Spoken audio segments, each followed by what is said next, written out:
right, good morning. So if you were with us last week, which was our first message of this new year, you heard that we kind of doing something different the first half of this year. Instead of picking a weekly topic and then discussing a series of Bible verses to support it, we kind of flipped it on its head, and we're in a process of picking a weekly verse, one verse, and then diving into that verse a little deeper.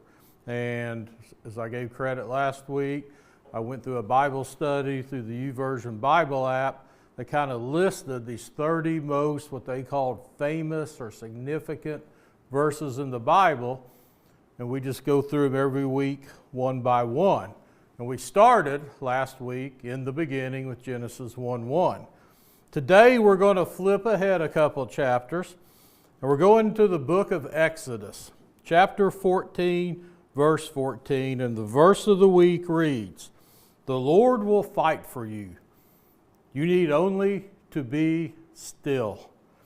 Now, this verse is an important verse to me. It has some personal meaning. It's actually the wallpaper on my phone. So every day when I have to look at my phone, I see that verse, "Be still, be still." And it reminds me, and if you're like me, so many times we get in a hurry every day. And we're constantly on our phones, making a call, doing a text, looking up an email, trying to solve a problem, and we feel compelled that we have to do everything through our own strength. And we also, for some odd reason, feel like everything has to be done in a hurry. We're always in a hurry. Not sure where we're going or what being in a hurry is going to accomplish, but we're always in a hurry to fix something so we can get to the next problem and fix it, and so on and so on. So why is this verse so famous? Well, this verse is known to be a very favorite verse for people who are facing anxiety, fear, or uncertainty in their lives. So we got anybody listening today that you're a little anxious about something. Maybe you're a little scared about something going on or something coming up in your life, or you're just a little unsteady, not sure. Well, then this verse and this message is for you. The verse reminds us, it's a powerful reminder that you're not alone in the battle. "Now the Lord will fight for you. You need only be still," was uttered by Moses. And when we think about Moses, we think about the Ten Commandments. And we see Charlton Heston, right? And we see him through that movie. And that movie was released in 1956. So that movie is having its 70th year anniversary this year. And in that movie, we have to remember there was no computers, there was no AI, but the movie's known for its special effects. And if you're born like me in the 1900s, you can probably appreciate some of the special effects. But if you were born in this century and you can't remember the 1900s, you might watch it and go, "Well, what's so special about that?" And one of the best special effects scenes the movie is known for is the parting of the Red Sea. And in this, we see this ocean, we see Moses with the staff, the people are gathered on the shore, and it starts, it's calm in the background, and then if you look at it frame by frame, it'll go away from, they'll go back to him. You see the second frame, some waves and wind, and his hair is starting to blow. Then it goes back to some people, it comes back to him, and there's darkness and clouds, and the waves are clashing. And you ultimately are led to the scene where the water separates and is standing in two columns, and there's dry land for the people of Israel to walk through. The way they shot that, they had no special effects, was they actually took an Olympic-sized swimming pool and had two glass walls that held this water back. And that's what you see when they're walking through it. And then what they did is they broke the glass in the back and allowed the water to crash and crush and come forward. But you're saying, wait a minute, when I see it on TV, the water parts backwards.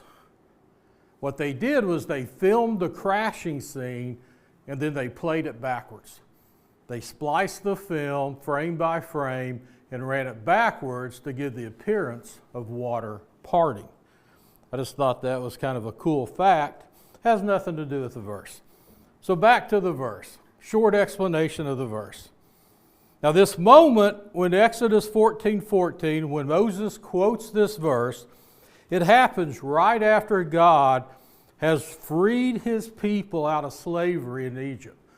The Israelites had been slaves in Egypt for 400 years. And sometimes we kind of gloss over that number, 400 years. But think about if you were a child born in that first year of slavery. You would have been born, had your own kids, become a parent, become a grandparent, maybe a great-grandparent. And that cycle was repeated many generations over for 400 years. The vast majority of the people only knew one thing: bondage and slavery. But 400 years later, God's made the arrangements and he's put Moses in place and he's leading the people out of Egypt. And when they leave, they have to cross a desert and a wilderness because they're headed to the promised land. But they end up wandering in the promised land for 40 years. And sometimes we gloss over 40 years.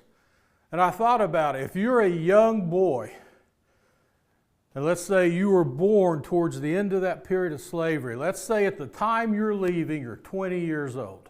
You're a 20-year-old, young, vibrant, strong man. All you've known your whole life is slavery. You've been working in the mud pits since at least age 10. So as soon as you were old enough to walk and move, you've been cranking out bricks to build that Egyptian empire. And now you're 20 and you're finally free and you can't wait to go live your life. And you spend the next 40 years wandering in the wilderness, wandering around without seeing the promised land.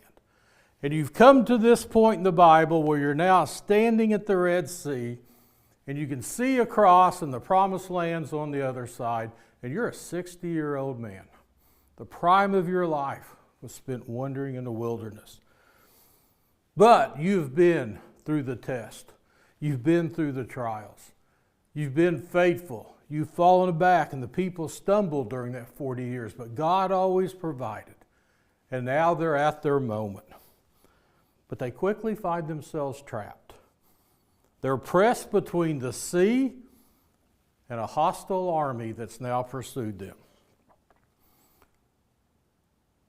Imagine the panic, the hopelessness, and the terror that they felt. There were 600 Egyptian chariots, the greatest army on the face of the earth at that time, had decided, you know what, letting them go it wasn't such a great idea. That's free labor, let's go get them. And if you've been wandering in the desert for 40 years and you just can't wait to get to the other side, maybe this is a picture of your life. You spent years in bondage. You've been addicted to something. You've been struggling with sin. And God's finally led you away from that. But you've been struggling and kind of wondering and falling back and forth. But God always shows up. And you're at that point of breakthrough. And you can see God's promise on the other side. You can see the end of of your addiction. You can see you've been fighting for your marriage, your health, your finances. And you see that you've put the work in, you've had faith, and there you are, and all of a sudden, the very thing you left, your past, is now pursuing you. It's coming to pull you back. In Exodus chapter 14, let's back up a few verses. In Exodus 14, verses 10, as Pharaoh approached, the Israelites looked up, and there were the Egyptians marching after them. They were terrified and cried out to the Lord. Now, we've all been there. We've been going through something, a rehab, a recovery. We're trying to, here we are January 14th. We got New Year resolutions. We're trying to leave some baggage from the past behind. And we're really working hard. It's been a struggle. And all of a sudden, our past shows back up to haunt us. And what do as humans? We complain. We whine. We cry out to the Lord. And it goes on to say, the Israelites, they said to Moses, was it because there were no graves in Egypt that you brought us to the desert to die? What have you done to us by bringing us out of Egypt? Didn't we say to you in Egypt, leave us alone, let us serve the Egyptians? It would have been better for us to serve the Egyptians than to die in the deserts. How many times in our lives, as we try to move forward and do what's right, do we feel ourselves being pulled back? It gets too hard. The challenge is too great. And it's easier to just go back and live the life we were, to just fall back to the routine and what was comfortable. They were in this spot at this very moment, trapped between an army and a sea. And in Exodus, the next chapter, 14:13, right above our verse of the day, Moses responds to the people. Moses answered the people, do not be afraid. There's that phrase. 365 times in the Bible, once for every day. Here's one of them. Do not be afraid. Stand firm, and you will see the deliverance the Lord will bring you today. The Egyptians you see today, you will never see again. Moses called his shot. That's pretty cocky. You know, you see a baseball player get to home plate and they take the bat and they point to the stands, right? They're calling their shot. They're going to hit the home run. Maybe Moses took his staff and called his shot. He's telling them, your past, the problems, the sin, the burdens, the things that held you back, stand firm. Don't be afraid. You're not going to see them today. Then Moses tells them something that surprised them. Our verse of the week, the Lord will fight for you. You need only to be still. In a moment of total chaos, the people are told to trust. Not to strategize, not to run, not to get their swim gear on and start swimming. Don't grab a bunch of sticks and rocks, we're going to fight this army. But to be still and watch what God does. So that begs a question. What do you do when you panic or get nervous? Anybody out there ever get panicked over a situation? It just seems like there's chaos all around you. You're trying to get to a certain date, point of time, and it's just one obstacle after another. And right in the middle of the chaos, you decide, I'm going to panic. Yeah, I'm going to get nervous. And your mind starts to run, and it spirals downward. One domino effect after another. Everything that could potentially go wrong. And what do you tell yourself? Oh, I got to fix it myself. And not only do I have to fix it, I got to fix it now. I'm in a hurry. I'm in a hurry. Or do you ever reflect on this verse and take the advice that Moses gave him? Do you ever just be still? Pause, reflect for a moment about all the other times God's delivered you. And you just be still and pray. See, the verse is not saying we should never act, but it is saying we don't have to carry every burden alone. Sometimes the most faithful thing you can do is pause, breathe, and remember who's really in charge. You see, the Israelites, it wasn't like they had done nothing. By faith, they loaded up a caravan of wagons and people. And if you think about this caravan, you've got sick and elderly, and you got women, and you got pregnant ladies, you got small children, you got a whole range of people in this huge caravan and beat up wagons, and they got nothing. By a step of faith, they stepped out of Egypt. They acted. They did what God called them to do. For 40 years, They try to follow God's wills, and as hard as much as we stumble and fall back, they continue to be faithful and move forward till they got to the point where they'd reached the limit of their own strength. And that's when God steps in and takes over. And what's really interesting is here's the ocean, here's the army. Oh my gosh, what are we going to do? And in the very verse after our verse of the week, God speaks. In verse 15, then the Lord said to Moses, why are you crying out to me? Tell the Israelites to move on. And sometimes we kind of need that blunt. We cry. God hears us. He sees our tears. He feels our pain, our anxiety. But then he says, that's enough. Stop crying, my child. Move forward and trust. I've got this. Now the ocean has not parted yet, and God's saying, move forward. So you have to take another step of faith. The water's still there, but this is a slow-moving caravan. Some of these people ain't moving real quickly. It's going to take a long time for them to cross. But God says, move forward. And what the people didn't see is God went first. He was already at the water's edge because he will fight for you. And some battles aren't yours to fight anyway. And as we continue to read the story, if you go down to Exodus 14:19, then the angel of God, who had been traveling in front of the Israelites, withdrew and went behind them. You're like, wait a minute. So God tells us to move.